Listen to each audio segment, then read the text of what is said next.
What's up, y'all? It's Sunday, January 28th, and today, y'all, we are going to make some just turkey enchiladas. That's what we're gonna do today. We're gonna make some turkey enchiladas. We may have a little chit chat session here and there too as we go through, but other than that, it's just gonna be me, you, and this food. Kyra's probably going to peek her head in sometime in this next like 15-20 minutes. Also, these enchiladas right here though, I used to make them back in the day. Back in the undergrad days. You know that? What? My enchiladas are better than yours. That's what we got mastered. Yeah. Sit back, relax, kick off your shoes, and enjoy this enchilada makeup. I do what I always do, just explain and then show you my beginning and end work. All right, little peeps. So I just got some Mission flour tortillas. I got a pack of 20. And I got 3 pounds of just ground turkey for about $2.48. I like all natural meats. I don't like that mess with that extra hormone stuff in it. So, let's get this party started.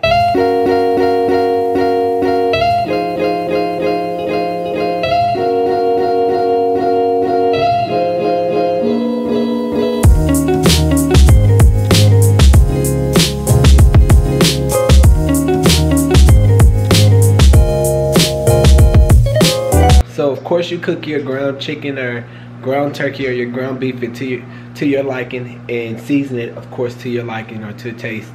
And then what I usually do is that I season it lightly so that I can add a little bit of Lori's chili seasoning in it, and then I also add a little bit of picante sauce in mine. Also, instead of making your like chili from scratch, what I do to go on top of mine is I buy this this kind of chili, Hormel chili. Am I saying that right? Turkey with no beans, because Kyra doesn't like beans, with the 98% fat-free Hormel chili. Man, I don't even really know if I'm enunciating that correctly, so it is what it is. Then Kyra likes it really cheesy, so of course I got that Mexican style cheese, and I have some extra in the refrigerator.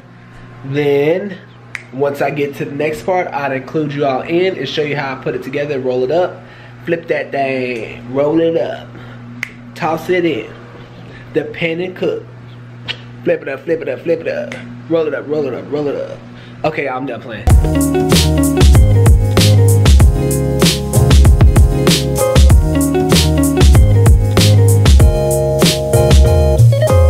So I told you I was gonna use picante sauce.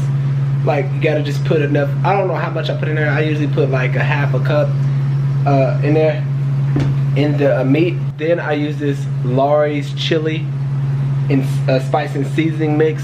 Yeah, it tastes pretty good. It kind of gives it that like chili taste. Like, you know, when you go to a Hispanic restaurant, when you go to a Mexican style restaurant, you get that like chili taste. I don't know how to explain it, but you know what I'm talking about, that enchilada taste without putting all the extra stuff in it. I try to get that taste. My meat is done. This is what it looks like. So I just seasoned it with my favorites. That's that complete seasoning, the garlic powder, the miced onion, and I use that Lori's chili spices and seasoning, which tastes pretty good. All right, so then in the meantime, I'm just gonna set up my pans, set up my dishes. Also, I like to like line it with a little bit of butter just to give it that crisp taste, so when it's in the oven baking for about 20-25 minutes, it won't burn, but it just be like crisp, like that. You know what I'm saying?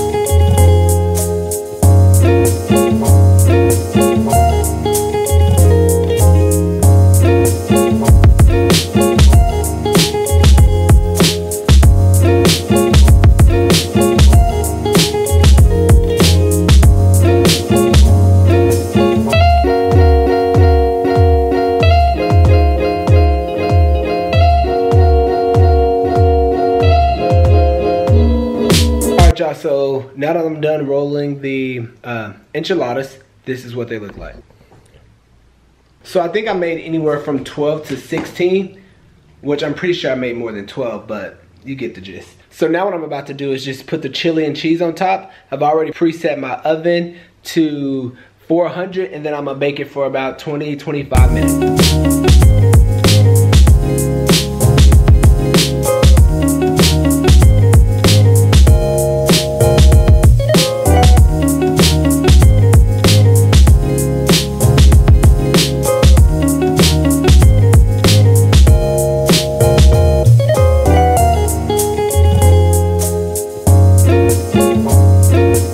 Alright, so I just added the cheese and the chili. This is how it looks before I put it in the oven.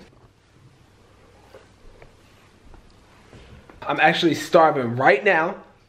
So I'm ready to eat it just like it is. So now I'm about to put it in the oven again for 20-25 minutes. Get that crisp cheese taste on top.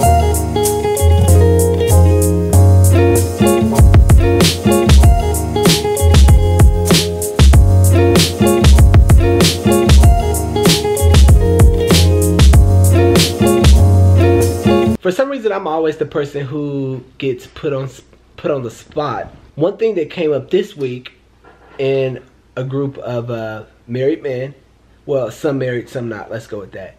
They came up this week here at school was, how do I keep things interesting in my marriage, not just sexually, but physically and mentally. And it was like, Deon, you and Kyra always look so happy. Like, you always look so happy and smiling. You never come to school with like, you never come to school with baggage or whatever. And I'm just like, bro, and my first response is like, bro, that question is so broad. That question is broad. So I'm just like, you know, so the first thing that comes out of my mouth is that I pride myself on being a universal man. I've never really heard that term used in reference to a man, so I think I just like came up with this myself. And a universal man is a man who does it all. Like, I'll cook, I'll clean, I'll rub your feet, I'll take you out, I'll paint your toenails, I'll massage your back. Heck, I'll put your hair in a ponytail, do your hair if you need me to, because my skills are that extensive. The measure of love that I have, it's unmeasurable, it's immeasurable. And that's how I put it into perspective. I do that by being a universal man, and then I explain to them what I thought a universal man was. And they're just like, oh, okay. And the next thing that came up was like, that's a full-time job. Like, and I was just like, well, of course, the guys who weren't married was like, bro, that's a lot. And I'm just like, yeah, like, you work to get in, you work to stay in, and you work for future progress. That's just how I work. That's what love is to me. Like, it's a consistency. It's a consistency that can never falter away. That's my first piece. Then the second thing was, you know, sex is always a topic for some reason amongst men. I don't know why. We discussed the physical, about how to keep things interesting. So we didn't discuss details of the physical. We just basically discussed how to keep things spontaneous and interesting. So that was the next question. Like, after 8 years, isn't it boring to be with the same person? And I was just like, no. Why would it be? Like, sometimes things kind of seem routine, but it's always exciting. It's always exciting because you have to bring something new to the table. That's your responsibility to know how she needs to be loved. So once you figure that out, everything else is like clockwork. We went on to talk about that, and the last question was, what is one of the key aspects to a happy marriage? Of course, that answer is broad also. It's not one. It's not one at all. So the only advice I could give for that question was that the first thing you do after you pray in the morning is come up with one, possibly two things that's as simple as a smile, a text message, a note card, or anything that's a part of her love language to make her smile for the day.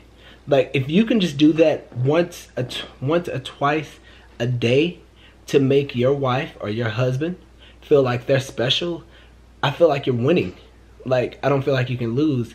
And then I know I said this on the a couple of vlogs ago, that what you won't do, somebody else will, and that it's like something to live by. Those were a couple things we discussed in our little men's group, talking and laughing and stuff like that.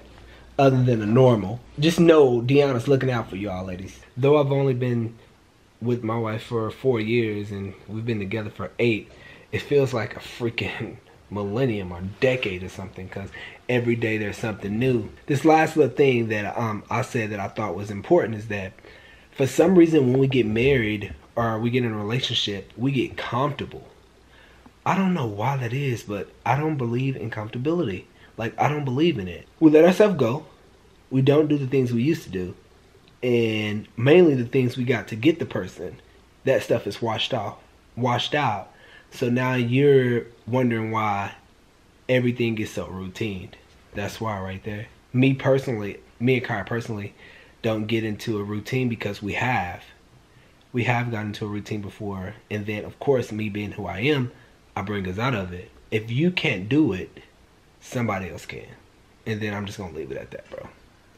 Alright, y'all, so let's go check on these enchiladas, see what they doing. Alright, y'all, so the food is done, and this is my finished product. Bam! So that was about 45 minutes to an hour tops. Now the food is ready. We about to sit here, chill, and eat. And then I'm about to go to the gym before I eat for at least 25 to 30 minutes because I didn't work out yesterday. Until next time, deuces!